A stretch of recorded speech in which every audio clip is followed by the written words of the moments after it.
여러분, 그 웹엑스를 반드시 쓰시기 바라겠습니다. 제가 여기에 이것저것 공지도 하고 여기 통해서 여러분들하고 이야기를 하게 됩니다. 여기 제가 뭐 링크에 대한 것도 여기다 올렸었고, 그다음에 어제 강의한 자료도 여기에 웹에서 올렸고, 여기에다 제가 쓰기도 하지만 여러분도 여기에다 쓰길 바라겠어요. 여기 보시게 되면 이게 제 건데, 옛날에 뭐 대분해 들었을 때에 대한 거, 그 다음에 뭐 CCNA 우리 선생님한테 들은 거, 그 다음에 옛날 선생님한테 제가 최근에 다시 또 이거 나눠도 됩니까? 내가 물어보고 뭐 이런 걸 다 여기서 합니다. 그 다음에 이제 여러분들이 그 이번 주에 모듈 그룹에 대한 이그잼을 보는데 그 이그잼을 한번 보고 뭐 잘 되면 좋은데 안 되면은 다시 액티베이션 시켜주세요에 대한 거. 오늘 제가 여기서 또 의견을 물어볼 겁니다. 언제 제가 열어드리는 게 좋을지. 그거에 대한 걸 다 여기서 주고받는데 여기에 여러분들이 늘 들어와 있거나 아니면 여기를 통해서 정보를 받거나 저한테도 여기 통해서 질문하시는 게 가장 자, 그렇고요.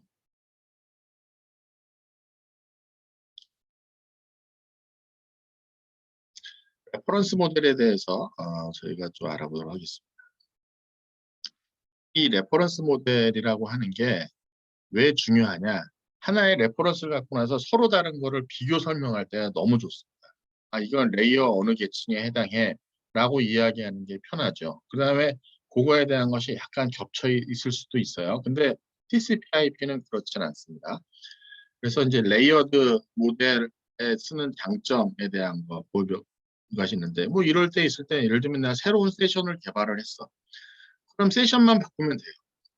근데 딴 거에 요 인터페이스 부분만 건드려서 그것만 바꿔주면 되는 거 아니에요. 그래서 레이어드 컨셉이 상당히 중요합니다. TCP/IP 이렇게 돼 있는데 네트워크 액세스가 서로 다른 것들을 다 할 수 있도록 만들어져 있어서 너무 편합니다. 그래서 레이어드 컨셉이 필요하다는 거죠. 컴플렉스한 컨셉을 쪼개가지고 설명하는 것이 좋다는 거지. 디바이드 앤 컨커라고 하는 거 있잖아요. 인간의 문제도 그렇고 우리 설계 문제 할 때도 보게 되면 디바이드 앤 컨커라고 하는 것이 있는데 뭐 복잡하든 뭐든 디바이딩 한 다음에 하나하나씩 이제 컨커하게 되면 전체가 다 해결되는 거 아니겠습니까? 그런 것이고요. 그래서 OSI하고 TCP/IP를 레퍼런스 모듈이라고 쓰기에는 조금 시스코니가 이렇게 하지 딴 데는 이렇게 쓰지는 않습니다.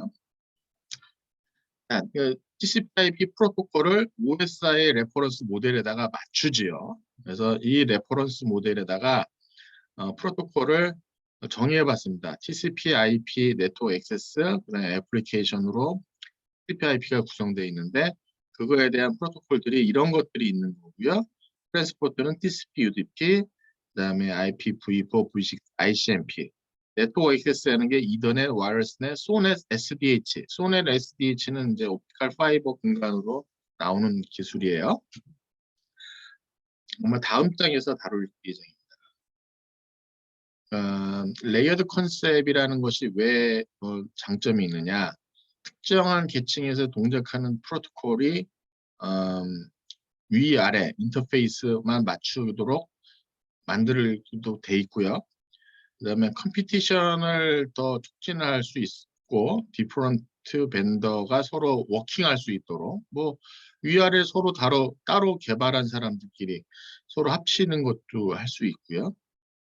컴패티빌리티 뭔가 이제 서로 이제 컴패티빌리티 체인지 할 때에도 다른 계층에 영향을 주지 않고 거기에 대한 컴패티빌리티를 업그레이드하는 거거나 그렇게 할 수가 있고요. 그 다음에 네트워크 펑션 컴패티빌리티에 대한 거를 코먼 랭귀지로 서로 설명할 수 있기도 하다. 그런 관점에서 레이어드 컨셉이 좋다라는 얘기고요. 그래서 OSI7 레퍼런스먼트를 보게 되면 바텀업으로 할게요. 피지컬 계층은 피지컬 커넥션, 뭐 1제로 빗과 연관돼 가지고 뭐에 대한 얘기를 하고 데이터 링크에서는 프레임이라는 걸 써가지고 커먼 미디어에다 전달될 수 있도록 하는 것이 데이터 링크 계층이 됩니다. 네트워크는 이게 저기 멀리까지 가는 거예요. 그러니까 데이터 오버 네트워크 통해서 갈 수 있도록 하는 것이 네트워크 계층이에요. 트랜스포트는 네트워크 통해서 오는 것에 대한 걸 리어셈블리하고 세그먼팅하고 윗계층에다가 올려주는 역할을 합니다. 세션이라고 하는 계층은 데이터 익스체인지하는 세션을 관리하는 계층이고요. 프레젠테이션 계층은 그거를 표현하는 방법입니다. 리프레젠테이션은 데이터에 대한 것을 어떻게 표현하는 방법이에요.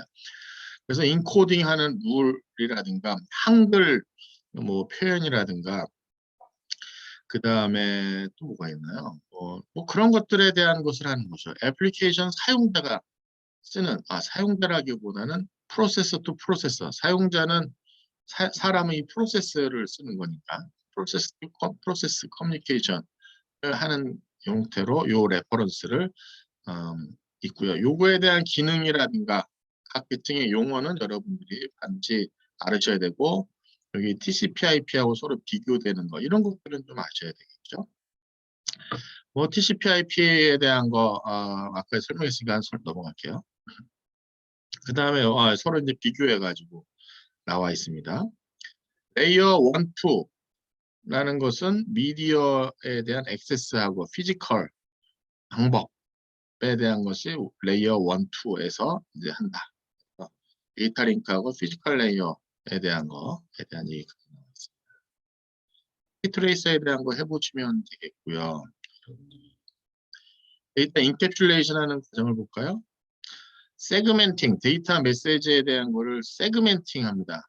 큰 메시지를 조그만 단위로 조그만 자르는 것을 세그멘트 과정이라고 그러고요.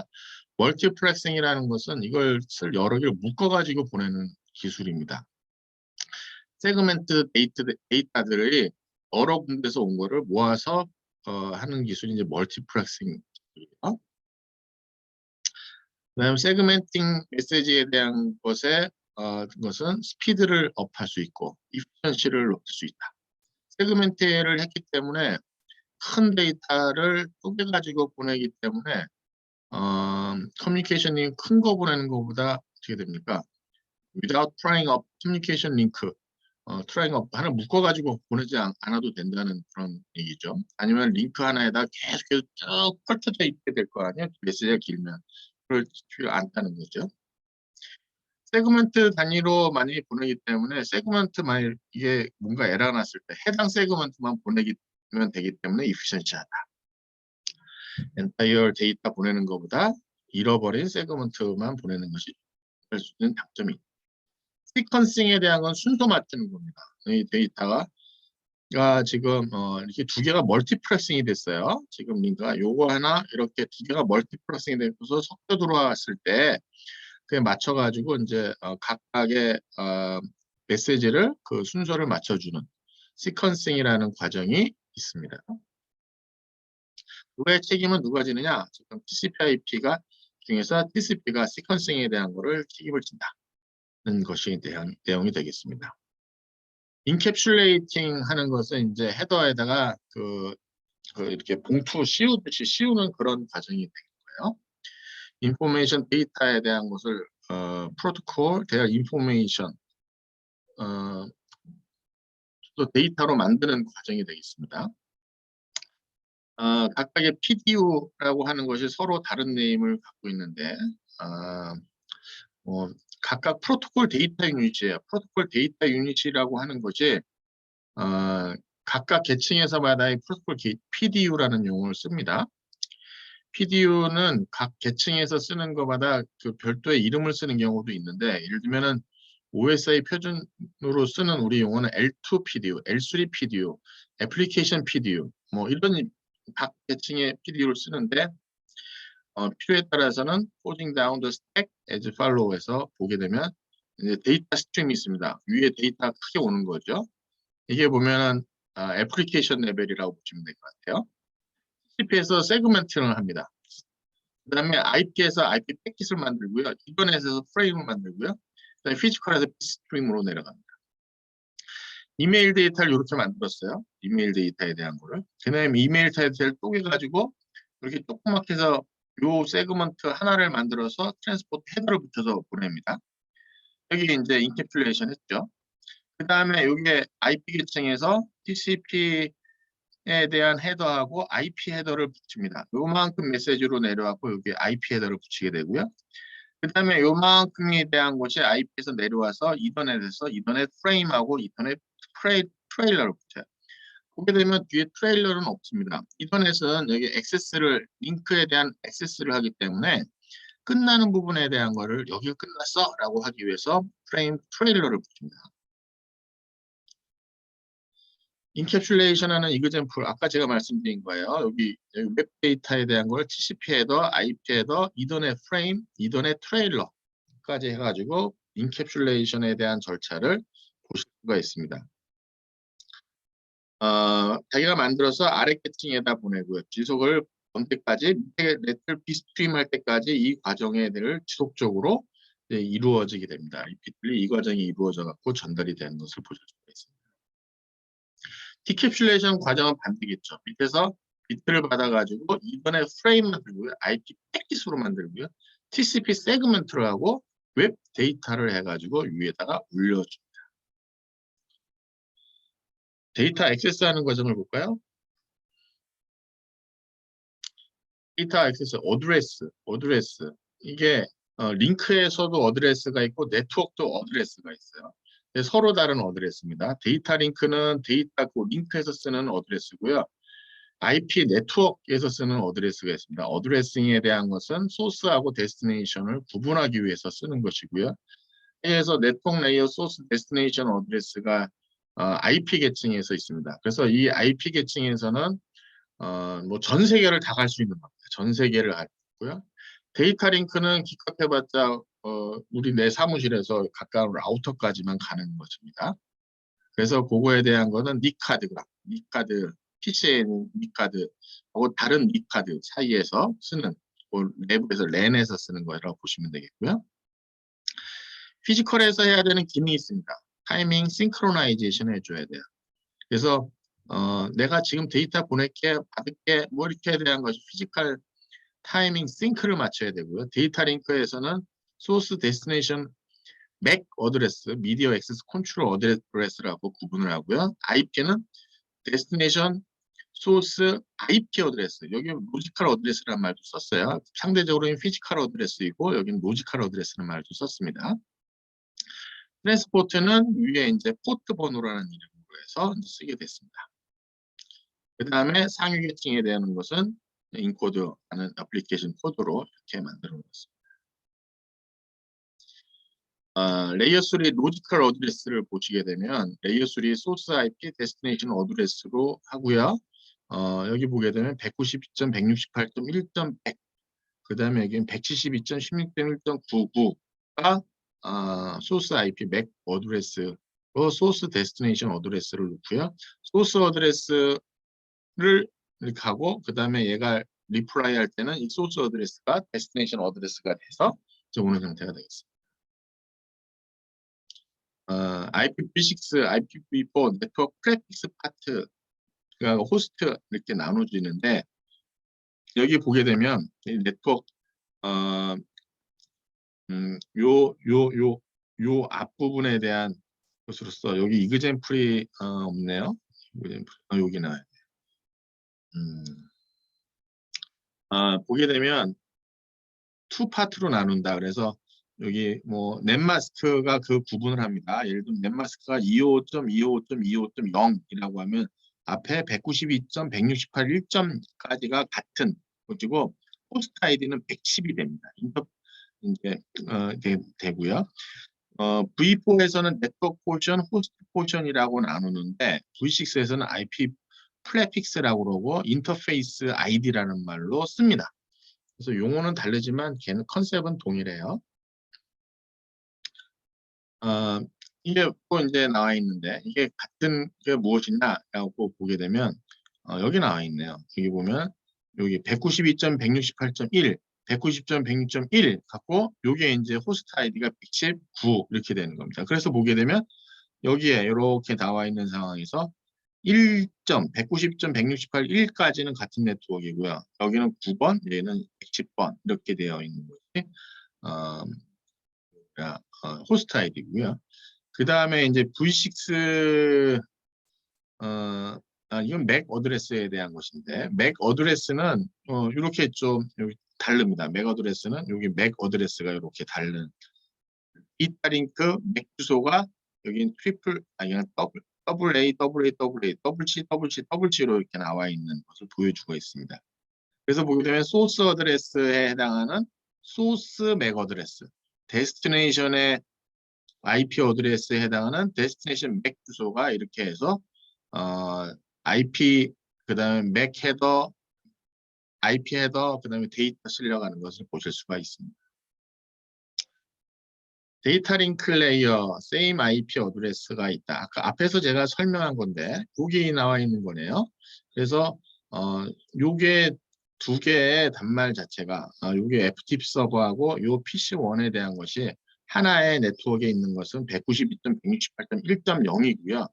그다음에 이번에 맥 어드레스는 서로 다른 것을 볼 수 있고 닉 카드가 이제 들어가 있습니다.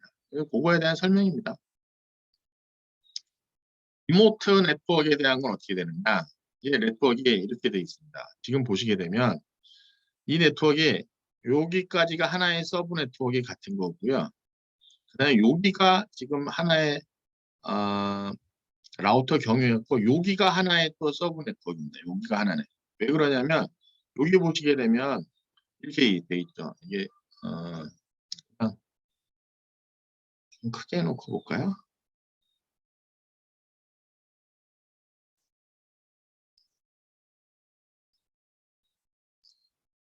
여기 보게 되면 여기 부분 192.168 1까지가 같아요. 지금 보시면. 네, 여기도 보면 190.16.1, 190에 1.9 이렇게 돼 있어요. 1.9. 그래서 여기는 192, 168, 1 네트워크이고요. 여기는 172, 16.1 네트워크예요. 이 부분이 이렇게가 하나의 서브 네트워크이고요. 여기가 하나의 서브 네트워크, 이렇게 서브 네트워크. 이렇게 돼 있는 상황이고요. 그래서 보기에는 소스 데스티네이션에 나 소스는 110이에요. 여기 보면은 소스 어드레스가 여기 110이죠. 여기 소스 어드레스 110. 여기 110, 요 놈이고요. 172, 16.1 서브 네트워크 디바이스 여기 있어요. 근데 여기서 소스 맥 어드레스는 동일해요. 소스 맥 어드레스는 동일해요. 그렇죠? 근데 데스티네이션 맥 주소는 이거잖아요.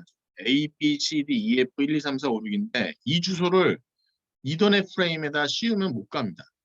이 이더넷 프레임의 경계는 여기까지만 의미를 갖고 있고요. 이 디폴트 게이트웨이를 통해서 가야 되기 때문에 요거에 대한 데스티네이션 맥 주소는 바로 여기 나와 있는. 이거에 대한 문제를 가끔 물어봅니다. 이 맥 어드레스의 범위하고 이건 여기 왜 이 맥 어드레스가 하냐? 디폴트 게이트웨이를 경유해서 가야 되기 때문에 레이어 2는 여기까지만 실려서 가요. 그래서 요거에 대한 거는 한번 보시고 이건 여러 번 나오게 됩니다. 그러면 제가 또 나올 때마다 설명해 드리고 만약에 잘 모르겠으면 별도 주면 제가 따로 또 설명해 드릴게요. 에 대한 설명이 여기 나와 있습니다. 롤 오브 네트워크 레이어 왜 이게 다르냐 디퍼런트에 대한 것이 설명이 쭉 나와 있습니다. 그래서 데이터 링크 어드레스 디퍼런트 IP 네트워크 그 설과에 대한 설명이 쭉 반복되는 그런 내용입니다. 여기 나오는 내용이요. 쭉 보시면은 그거를 그림으로 그려놓은 게 요 그림이 됩니다. 요 그림도 슬라이스를 보면 놓고 한번 볼까요? 요 그림을 보게 되면 이렇게 보실 수가 있어요. 제가 여기에 하는 것에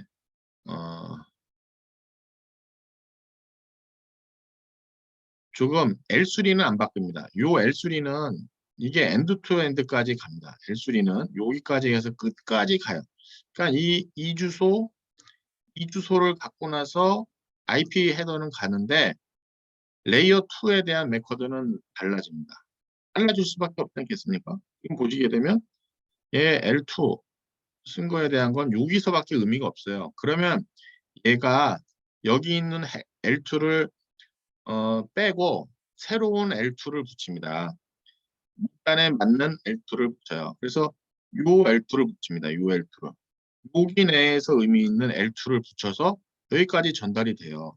그러면 이쪽으로 내려보낼 때 라우터가 다시 내려보낼 때에는 여기에 맞춰가지고 그 색깔 요 L2에 해당하는 이 헤더를 붙여갖고 여기 L2로 해서 보내요. 그래서 L2는 지속적으로 바뀝니다. 물론 소스 어드레스도 바뀝니다. 소스 어드레스도 여기 소스 어드레스가 맨 처음에 있고요. 그 다음에 여기 소스 어드레스가 들어가고요. 그 다음에 여기 소스 어드레스가 들어가요. IP 헤더는 바뀌지 않지만 보통 레이어 2 주소는 지속적으로 이제 바뀐다는 것을 여러분이 염두에 두시기 바랍니다.